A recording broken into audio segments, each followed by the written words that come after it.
ఏపీలా ఎవరు పవర్లకు వస్తారు, ఎవరు సీఎం సీట్ల కూర్చుంటారని అందరు ఎట్లా ఎదురు చూస్తున్నారు.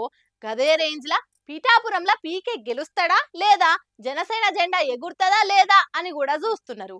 కానీ గీలోపే పవన్ హార్డ్ కోర్ అభిమానులు ఇగో గిట్ల నెంబర్ ప్లేట్లు నేమ్ ప్లేట్లు రాపిచ్చి కొత్త ట్రెండ్ సెట్ చేస్తున్నారు.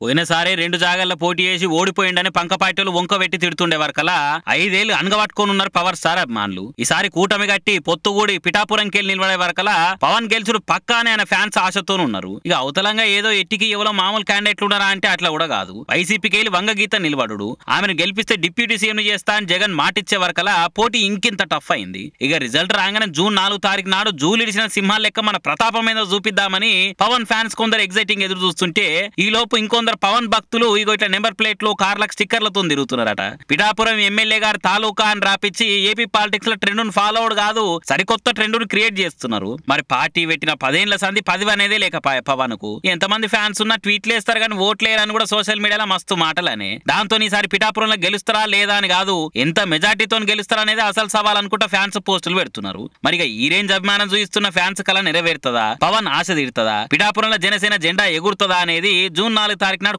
కుల్లా తెలిసిపోతుంది. ఇక తెలంగాణలో కూడా ఫ్యాక్షన్ రాజకీయాలు నడుస్తున్నాయా ఎట్లా?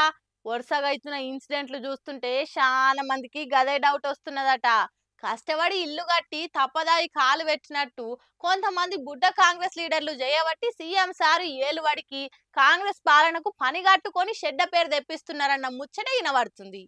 ఈ బుడ్డ కాంగ్రెస్ లీడర్ల అత్యుత్సాహము కాంగ్రెస్ పార్టీ కొంపముచ్చేటట్టే ఉన్నది. పవర్లున్నమన్న కావురంతో కొంతమంది ప్రతిపక్ష లీడర్లను టార్గెట్ పెట్టి జీవి తీస్తందుకు కూడా ఎన్కార్తలేరు. ఇప్పటికే ఉమ్మడి పాలమూరు జిల్లాల పార్టీకి చెడ్డ పేరు అంటుకున్నది సరిపోతలేదని ఇంకింత ఖరాబ్ చేయాలనే కంకరం కట్టుకున్నట్టే కనిపిస్తున్నది. కొల్లాపూర్ లో BRS leader Sridhar Reddy murder case ముచ్చట మర్చిపోక ముందుకే కాంగ్రెస్ పార్టీ అండతోటి పోలీస్ శాఖ దుర్మార్గం మల్లోటి బయటపడ్డది. లోకల్ కాంగ్రెస్ లీడర్ బాలరెడ్డి ఇంట్లో కిరాయికుండే SI Tirupati Reddy BRS leader Sivaramareddy మీద చేసిన దాడి ఇప్పుడు పెద్ద రచ్చ అవుతున్నది. కాంగ్రెస్ నాయకుడు బాలరెడ్డి ఆయన కొడుకు ఇష్టం ఉన్నట్టు ప్రతిపక్ష లీడర్ల మీద దాడి చేసిరని అంటున్నారు. బాలరెడ్డి ఇంట్లో కిరాయికుండే రేవల్లి మండలం ఎస్ఐ తిరుపతి రెడ్డి రౌడీ లెక్క శివరామరెడ్డిని స్టేషన్ కు తీసుకుపోయి ఇష్టం ఉన్నట్టు కొట్టి తిట్టిందట.